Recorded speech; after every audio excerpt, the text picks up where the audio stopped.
Hello everyone, thank you for joining me today. This is Taliesin McKnight, and today's subject is Hoodoo. And today we will examine what Hoodoo is, and we will also look at different forms of spell casting. Hoodoo is a form of African American witchcraft. It is practical magic. It is witchcraft and spells designed to create real-world change. So this is designed to create change in the physical world.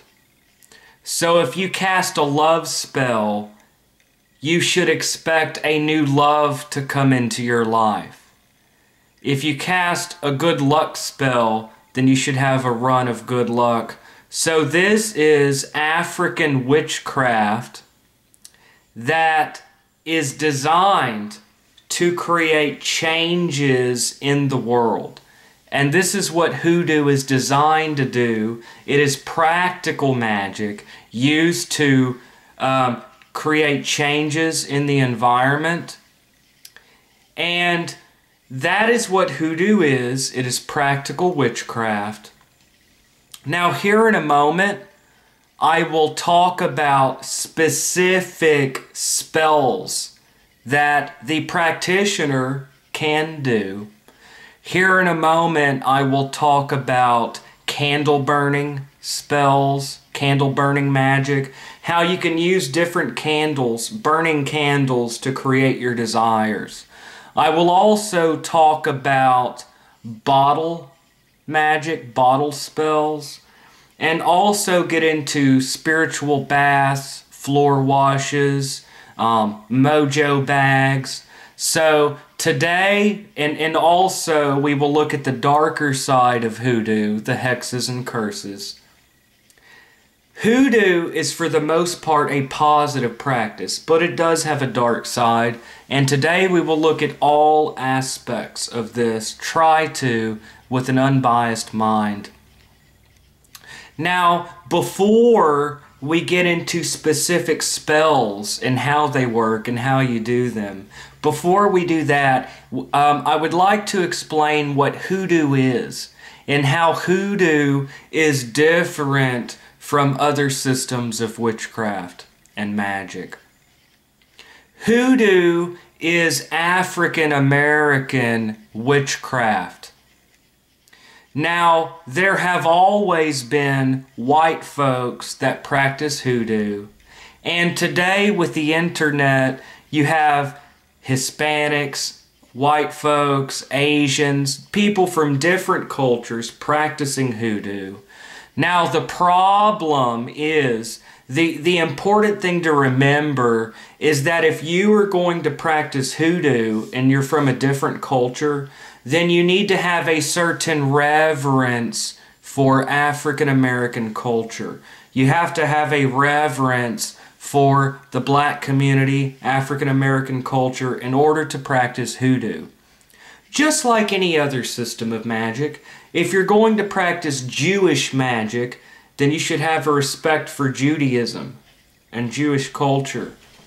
So you need to enter with a certain reverence and respect.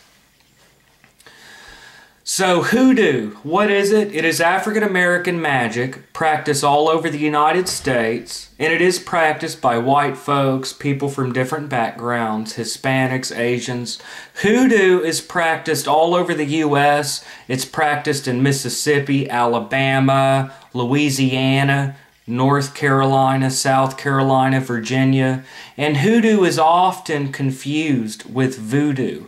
A lot of times when people talk about someone doing voodoo on somebody, it's actually Hoodoo. These Hoodoo and voodoo are two completely different systems. They are not related. How did Hoodoo come about? This is African witchcraft that was brought from Africa by black people to the United States. And when blacks came to the U.S., for the most part, they were converted forced to convert to Christianity, the new religion.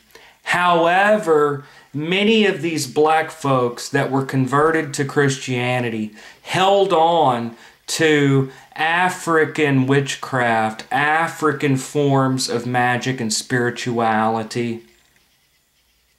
Now, in some ways, this was blended with Native American and European witchcraft. In some cases, nothing exists within a vacuum. Things feed on their environment and what they have around them. So hoodoo is African witchcraft, that's the base, which incorporated some forms of Native American and European witchcraft. And that is what hoodoo is. For example, hoodoo, it's really popular to use the Psalms from the Bible. And that is certainly not an African thing. The use of the Psalms is almost universal. And in some cases, different magical seals from European grimoires and words of power are used. So some forms of European witchcraft were blended in. And also Native American knowledge of botanicals and different herbs that only grow in America, in the United States. So in some ways it was blended with the culture around them. In rural areas in the country, hoodoo doctors mostly made their own materials, but in big cities like Chicago, or Miami, Florida, in big cities, often there were hoodoo supply companies, mail order businesses that sold hoodoo supplies to practitioners. And a lot of times these companies also sold grimoires such as the 6th and 7th books of Moses, the Goetia, the Lesser Key of Solomon.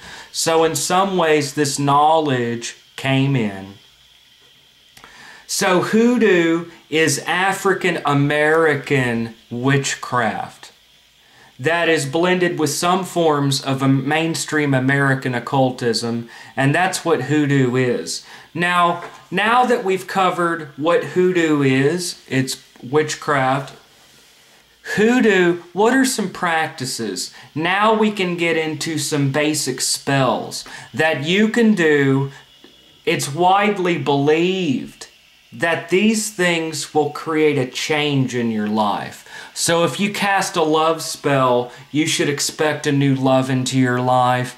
If you cast a good luck spell, you should enter a run of good luck. So this is practical witchcraft designed to manipulate the environment and to create real world change. The first type of spell work I'd like to talk about is candle burning magic, candle spells. How do you use candles, burning candles, to create a change in your life? The first thing to understand is that different candle colors represent different desires. For example, red candles are used for love and sexuality.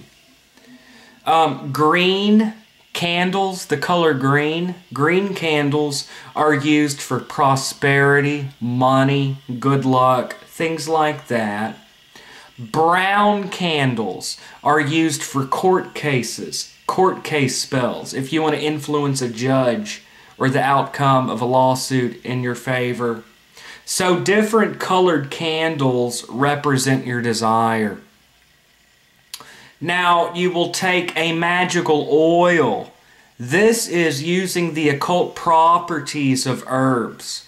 You could either use the essential oil of the herbs, or you could simply heat the herbs in olive oil, and so the occult virtues, the occult properties of the herbs go into the oil. Now, so you create magical oils with the use of botanicals with different herbs. So you have good luck oil, using herbs that have that occult property. You have love me oil, follow me boy oil, crossing oil. So these are different oils from the use of botanicals So you'll take your colored candle and carve symbols of your desire in it, and then you'll anoint the candle with the botanical oils. Focus on your desire and push your desire, your energy into the candle, and then you light the candle. And the fire, the candle, as it burns, it releases the spell. And that is candle magic. In a previous video, I think 2 videos back, couple videos back, I talked in depth about candle burning magic. So if you want to know how to do candle spells, go back like 2 videos of mine, 2 or 3 videos of mine. I tell you how to do your own candle spells. So I have made that video. Bottle magic, bottle spells.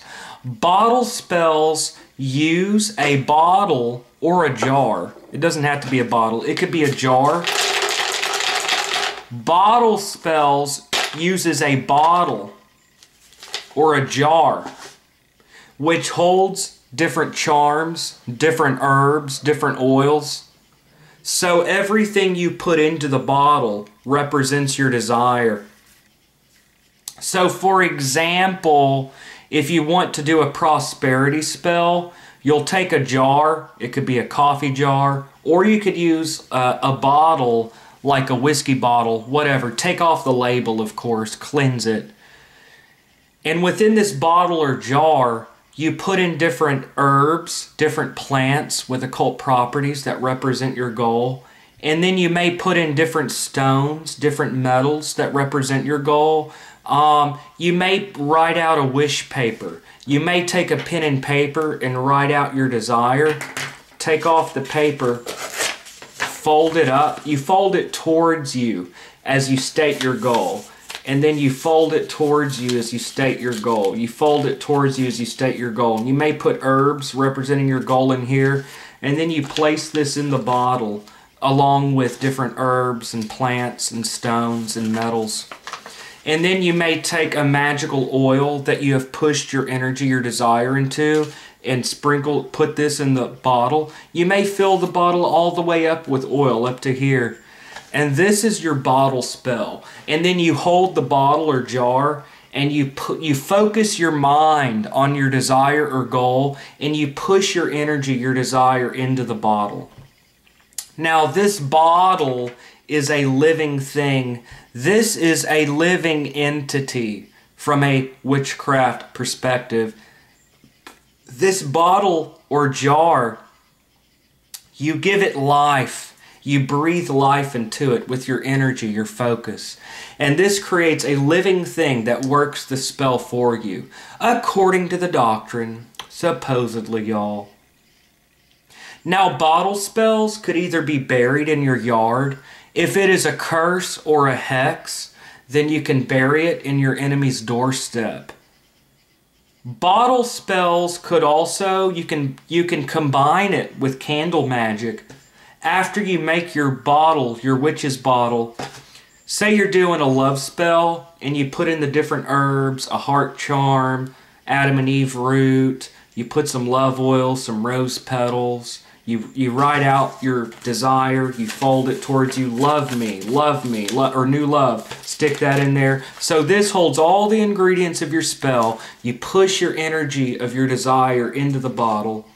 And then you can combine it with candle magic. You can take a red candle for love, carve hearts in it, put rose oil on it, and then you can burn this on top of the lid of the jar, and as the candle burns down. And then you can do another candle spell the next night and let the candle burn down. You could repeat the candle spell on top of the jar each day until it manifests if you want. They could also, like I said, be buried, or you could, as an ongoing ritual, you can just gradually add ingredients, and you could shake the jar each day while pronouncing your desire. That is bottle magic. Honey jars are really popular in love spells, but honey jars and conjure or hoodoo witchcraft Honey jars aren't just for love spells. It's to make anyone be sweet towards you. It's to make people like you, to be amiable towards you, to love you. So honey jars are used to create amiable feelings towards you. It's not just love spells. Honey jars, you could use these to get a judge to like you, to listen to your case, or whatever the case may be. You may do a honey jar for your boss to like you. Take his favorite newspaper or some of his hair, stick it in the bottle with honey, with your petition paper, with his name on it in the jar, and then you might light a green candle for money, and this is to get a new raise. Spiritual baths. Spiritual baths are used to remove bad luck, to remove curses and evil. But spiritual baths are also used to bring in good luck, love, money, prosperity. Spiritual baths use the occult properties of different herbs. So you'll take, say you want to be attracted. Let's say you want to get rid of a curse or a hex or a cross conditions. You'll take hyssop, is a cleansing herb. I'd say 3 herbs: hyssop, agrimony, and vervain, whatever. You boil these in water like a tea, and then you drain the herbs, and then you use this to make a bath, and you'll douse the water over you 13 times, 9 times, whatever, while reciting a psalm from the Bible. And then to bring something in, you'll wash from your feet up to your neck to bring in good luck. This is infusing your aura with the occult properties of the herbs. Or to get rid of a curse or a hex or bad luck, you may wash from your neck down to your feet, pushing away the negative energy. And then you'll throw away the water towards the east with a spell saying, get away bad luck, whatever. Floor washes use the same concept, except you use it to wash your floors, which is kind of linked to foot track magic.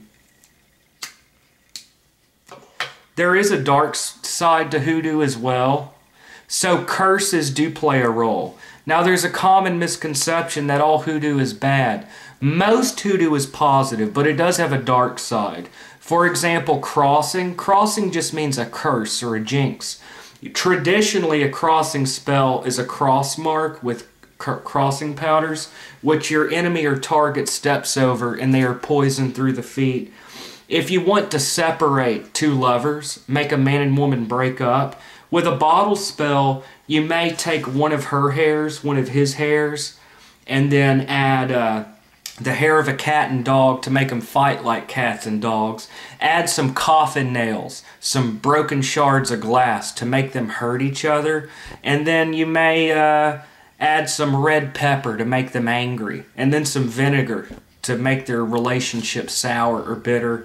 And then you might burn a black candle to curse them with their names on it, and then shake the bottle once a day, pronouncing a curse on their relationship. So there are dark sides to hoodoo, but for the most part it's positive. There's a lot of misinformation that hoodoo is black magic. There's lots of positivity there, and not all practitioners do the bad stuff. Now, I'm running out of time. This is just an overall introduction. In upcoming videos, my next few videos, I will talk about in depth how to do your own bottle spells. So in the next couple or 3 videos, I will teach you in depth how to make your own bottle spells, bottle magic, how to do cleansing baths, mojo bags. Oh, mojo bags is a pouch with herbs, curios, talismans, and this is a living thing tied in a specific way. In my future videos, I'll teach you how to do your own hoodoo magic. This is practical African witchcraft blended with European ideas to create changes in the world. Thank you for joining me. This is Taliesin McKnight. Have a great day, y'all.